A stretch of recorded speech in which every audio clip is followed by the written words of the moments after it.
ময়মনসিংহের ফুলবাড়ী উপজেলার ২ নং পুটিজানা ইউনিয়নের বিএনপির মতবিনিময় সভা অনুষ্ঠিত হয়েছে।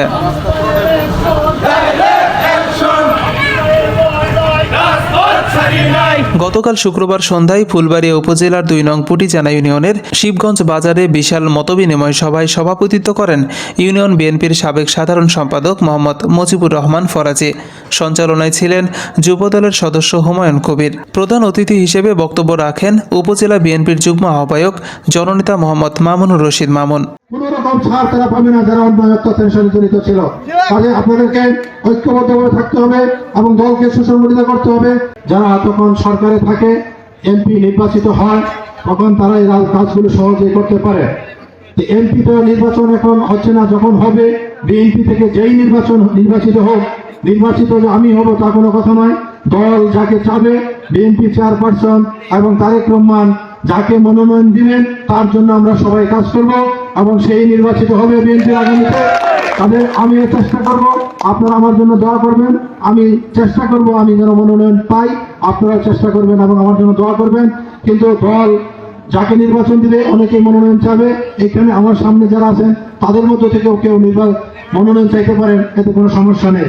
উনি ক্ষমতা ভোগ করবেন না, উনি দেশ পরিচালনা করবেন, রাষ্ট্র পরিচালনা করবেন। কাজেই বিএনপি হচ্ছে তৃণমূল, আপনারা সুসংগঠিত থাকবেন। চাঁদাবাজ বা মামলাকারী কোনো লোক বিএনপিতে ঠাঁই পাবে না।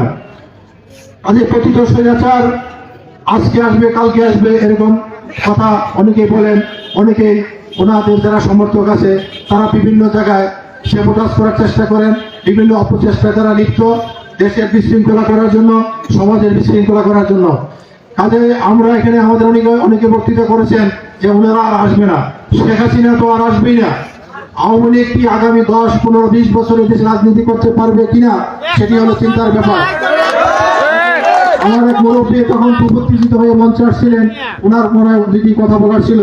ওনার পক্ষ থেকে উনি এরকম বলতেছিলেন যে এখানে আওয়ামী লীগ এখানে আর ক্ষমতায় আসার তো দূরের কথা, রাজনৈতিকভাবে তারা সুসংগঠিত হইতে পারবে কিনা সেই ব্যাপারে আমাদের সন্দেহ আছে। কাজেই ওইসব আওতাবাজি করে কোনো লাভ হবে না। যারা এখনো আছেন আমরা সহাবস্থান চাই। এখানে পুটিজানা ইউনিয়নের আমি কয়েকদিন আগেও জানতে পেরেছি যে ওনারা এখনো আওয়ামী লীগের যারা অত্যাচার নির্যাতন করছে তারা এখন আবার ফুলস পাল্টে আবার বেরোয় আসার চেষ্টা করছে, আপনাদের সাথে আমাদের সাথে বিভিন্নভাবে মিশার চেষ্টা করতেছে। তাদের কাছ থেকে আপনারা দূরে থাকবেন এবং তাদেরকে আপনারা ঘৃণা বলে প্রত্যাখ্যান করবেন। যারা সাধারণ মানুষ ছিল, অন্য দল করতে পারে সেটা অন্য জিনিস, তারা সমাজে থাকবে।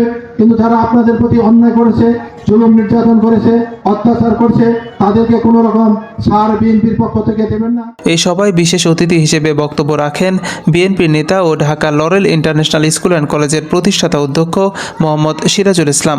এই সময় উপস্থিত ছিলেন ফুলবাড়ী উপজেলার কারা নির্যাতিত নেতা, সাবেক বিএনপির সম্মানিত সদস্য ও ফুলবাড়ী উপজেলা 5 নং দেওখোলা ইউনিয়নের আলিম মণ্ডলের বাড়ি রুস্তম মণ্ডল নুরানিয়া হাফিজিয়া মাদ্রাসা ও এতিমখানার প্রতিষ্ঠাতা সভাপতি, বর্তমান জিয়া সাংস্কৃতিক সংগঠন ময়মনসিংহ দক্ষিণ জেলা কমিটির সহসভাপতি, জাতীয় দৈনিক সরেজমিন বার্তা পত্রিকার ময়মনসিংহ বিভাগীয় সম্পাদক, বিশিষ্ট সাংবাদিক মোহাম্মদ আমিনুল ইসলাম হীরা, শাহজাহান, শফিকুল ইসলাম খসরু খান, খোরশেদ আলী, নজরুল ইসলাম খান, মইনুল হোসেন সাজু, উপজেলা ছাত্রদলের যুগ্ম আহ্বায়ক কামাল হোসেন, রফিকুল ইসলাম রফিক, সাব্বির হোসেন রবিন, মোহাম্মদ বদিউজ্জামান মাস্টার, সাধারণ সম্পাদক 11 নং রাধাকানা ইউনিয়ন যুবদল, তথ্য ও গবেষণা সম্পাদক উপজেলা যুবদল হারুনুর রশিদ হারুন, সাবেক ছাত্রনেতা উপজেলার আকরাম হোসেন, হাসানুজ্জামান প্রমুখ।